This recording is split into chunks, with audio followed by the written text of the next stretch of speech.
Imagine a night so quiet that you can hear the heartbeat of the forest. We are in the wilderness of Kentucky, inside a cabin that is little more than a box of rough-hewn logs. The air is sharp and cold, biting at the edges of the room. In the center, a fire struggles against the darkness, casting long, dancing shadows on the walls. There, lying flat on the cold, hard earth, is a boy. His name is Abraham. He is holding an old, tattered book, a treasure borrowed from a neighbor miles away. He reads by the flickering orange glow, his eyes wide with a hunger that goes beyond simple curiosity. He is not just reading, he is escaping. He is trying to understand the vast silent world that exists beyond these trees.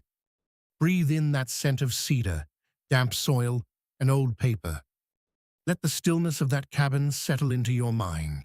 Abraham's early world was defined by the relentless rhythm of frontier survival and the soft, grounding voice of his mother, Nancy. She was a woman whose soul was as gentle as the morning mist. In the quiet moments between the heavy chores of the farm, she would sit with Abraham and speak of kindness, honesty, and the hidden dignity in every human being. These weren't just stories, they were the seeds of his character. But life in the frontier is a fragile tapestry. When Abraham was only 9, the cold hand of tragedy swept through their cabin. Nancy fell ill with the milk sickness. He watched as the light faded from her eyes, and with her death, a profound, jagged silence entered his life. That silence would eventually become the well of melancholy from which his famous empathy flowed. After the hollow ache of loss, a new light entered Abraham's world, his stepmother, Sarah Bush Johnston. She arrived at the cabin like a spring thaw after a long, brutal winter. She didn't look at Abraham as a laborer. She looked at him as a soul waiting to bloom. She brought with her books, precious, rare items that smelled of civilization and ideas. She protected his time, shielding him from his father's impatient demands so that he could read by the hearth. "My angel mother," he would later whisper, tears in his eyes. Under her gentle encouragement, the boy who split logs began to build a bridge made of words, logic, and dreams. He understood then that while his hands were carved for heavy labor, his mind was built for the infinite.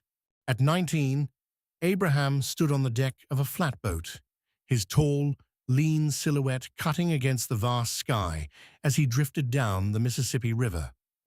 The water stretched out like a dark, moving highway into the unknown. For the first time, he saw the world beyond the suffocating confines of the forest. But in the vibrant, chaotic streets of New Orleans, he encountered a scene that stopped the world in its tracks. He witnessed men and women in chains being traded like cattle in a marketplace. The inhumanity was so cold, so loud, that it left a permanent, stinging scar on his heart. He didn't turn away. He watched, he listened, and he swore a silent, unbreakable oath to the river beneath his feet. "If I ever get a chance to hit that thing, I'll hit it hard." Abraham lacked the coin for university, but the wilderness became his college. He would walk 20 miles through rain and mud just to borrow a law book, reading it under the shade of an oak tree during his breaks from splitting rails.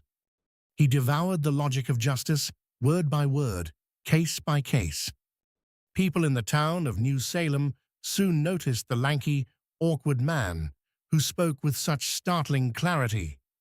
They called him Honest Abe. It wasn't a nickname, it was a reputation. He would rather lose a court case than argue a lie. He became a man of the people, a lawyer who didn't just understand the law, but understood the fundamental, raw nature of truth itself. Politics called to Abraham, not as a career, but as a calling. He moved to Springfield, married the sharp-witted Mary Todd, and began his ascent into the public eye. But the air in America was thickening with tension. The North and South were pulling apart like tectonic plates, the crack widening every single day. The issue of slavery wasn't just a political disagreement, it was a cancer on the nation's collective soul. When Abraham was elected as the 16th president in 1860, he didn't enter a capital filled with celebration. He entered a house that was already beginning to burn. He was the captain of a ship that was taking on water, and the storm was only just beginning. The Civil War erupted, a horrific conflict where brother fought brother and home became the battlefield. Imagine the crushing weight sitting on Lincoln's shoulders in the White House. He spent his nights in the telegraph office, reading casualty lists that felt like knives to his heart. To make the burden heavier, he lost his young son Willie to illness during the war. His face became a map of agony, his eyes hollowed out by sorrow, his skin turned to parchment.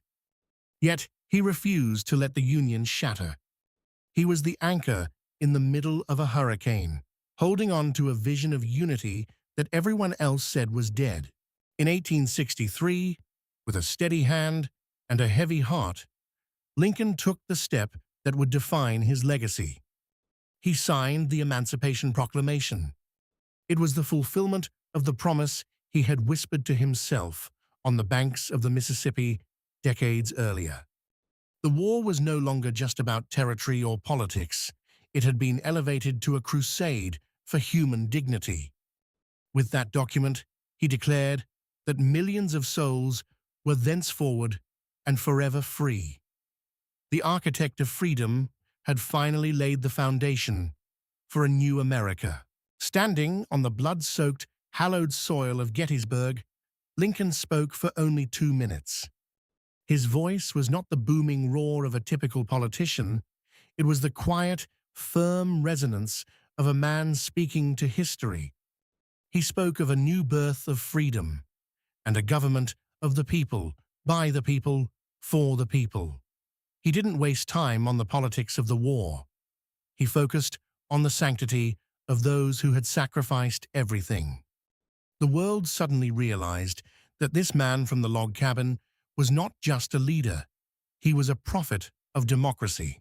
The war finally sputtered to an end in 1865. The Union was saved, the chains were broken. Lincoln looked like a man who had lived 1,000 years in 4. He was ready to bind up the nation's wounds with malice toward none and charity for all. But on a spring night at Ford's Theater, the final shadow fell. An assassin's bullet ended his life, but it could not extinguish the fire he had lit. As the news broke, the entire nation fell to its knees. They wept, not just for a president, but for the man who had given his own life to keep them together. Abraham Lincoln returned to the earth, but his spirit is an echo that never fades.